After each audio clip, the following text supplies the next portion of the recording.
গোপন আটক কেন্দ্রের অস্তিত্ব এখন আর অস্বীকার করার কোনো উপায় নেই।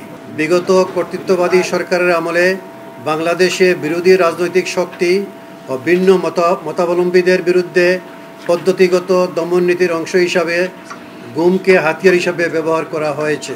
5 আগস্ট 2024-এর রাজনৈতিক পট পরিবর্তনের পরেও বহু অপরাধী ও তাদের শুভাকাঙ্ক্ষীরা রাষ্ট্রীয় ক্ষমতার কেন্দ্রে তাদের অবস্থানে থাকায় অনেক জোরালো প্রমাণ ও নিদর্শন ধ্বংস, অনেক ক্ষেত্রে প্রাতিষ্ঠানিক অসহযোগিতা, সাক্ষীদের ভয়ভীতি প্রদর্শনসহ নানারকম ভীতিকর ও আতঙ্কজনক পরিবেশ সৃষ্টি হয়েছে।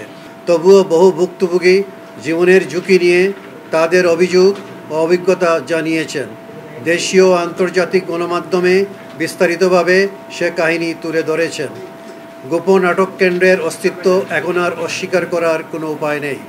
এমনকি মাননীয় প্রধান উপদেষ্টা কিছু আটক কেন্দ্র পরিদর্শন করেছেন এবং সেখানে ভুক্তভোগীদের বক্তব্য শুনেছেন, যা মিডিয়ার মাধ্যমে সারা বিশ্বের মানুষ দেখেছে। বলপূর্বক গুম হওয়া ব্যক্তিদের সন্ধান, তাদের শনাক্ত এবং কোন পরিস্থিতিতে গুম হয়েছিল তা নির্ধারণের জন্য কাজ শুরু করে গত 26শে সেপ্টেম্বর 2024 তারিখে জিআইসি কথিত আয়নাগর নামীয় বন্দিশালার স্থাপনা পরিদর্শন করা হয় এবং ওই তারিখেই অনুসন্ধান সমাপ্ত না হওয়া পর্যন্ত উক্ত স্থাপনার কোনোরূপ পরিবর্তন, পরিমার্জন, সংযোজন বা বিয়োজন না করার জন্য পত্র প্রদান করা হয়। অদ্যাবধি গুম হওয়া ব্যক্তিদের সন্ধানের জন্য বাংলাদেশে সারা দেশে মোট 16টি গোপন বন্দিশালা পরিদর্শন করা হয়েছে। এছাড়াও বিভিন্ন সময়ে তথ্য প্রাপ্তির পরপরই তাৎক্ষণিকভাবেও অভিযান পরিচালনা করা হয়েছে।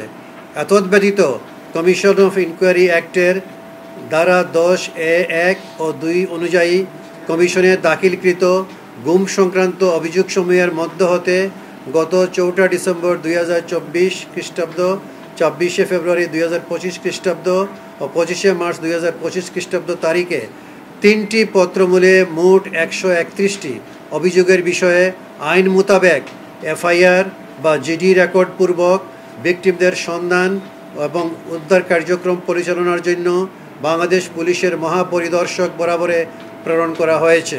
অত্র কমিশনে দাখিলকৃত অভিযোগসমূহ বিশ্লেষণে দেখা যায় যে গুমের শিকার ভিকটিমের সম্ভাব্য 4 পরিণতি হয়। 1. তাকে হত্যা করা হয়, বা 2. তাকে বিচারের আগেই মিডিয়ার সামনে উপস্থাপন করে সাধারণত জঙ্গি তকমা দিয়ে বাংলাদেশেই বিচারাধীন বা নতুন ফৌজদারি মামলায় গ্রেফতার দেখানো হয়, বা 3. তাকে সীমান্ত পাড়ি দিয়ে ভারতে পাঠিয়ে দিয়ে ভারতের আইন শৃঙ্খলা রক্ষাকারী বাহিনীর মাধ্যমে গ্রেফতারের ব্যবস্থা করা হয়, অথবা 4. ভাগ্য সুপ্রসন্ন হলে অল্প সংখ্যক ক্ষেত্রে মামলা না দিয়ে ছেড়ে দেওয়া হয়।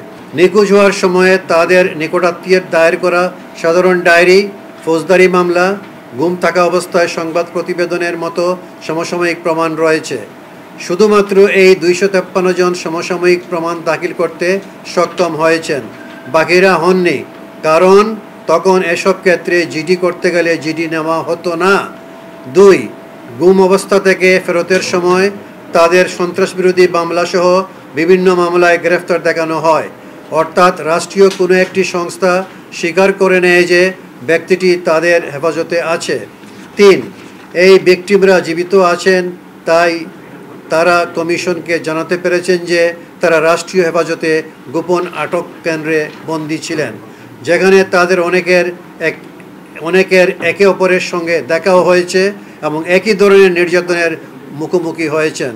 অর্থাৎ এই 253 জন ব্যক্তিকে গুম করার মুহূর্তে, গুমকালীন সময়ে এবং গুম থেকে ফেরত আসার মুহূর্তে 3টি পর্যায়ে অকাট্য প্রমাণাদি পাওয়া যাচ্ছে।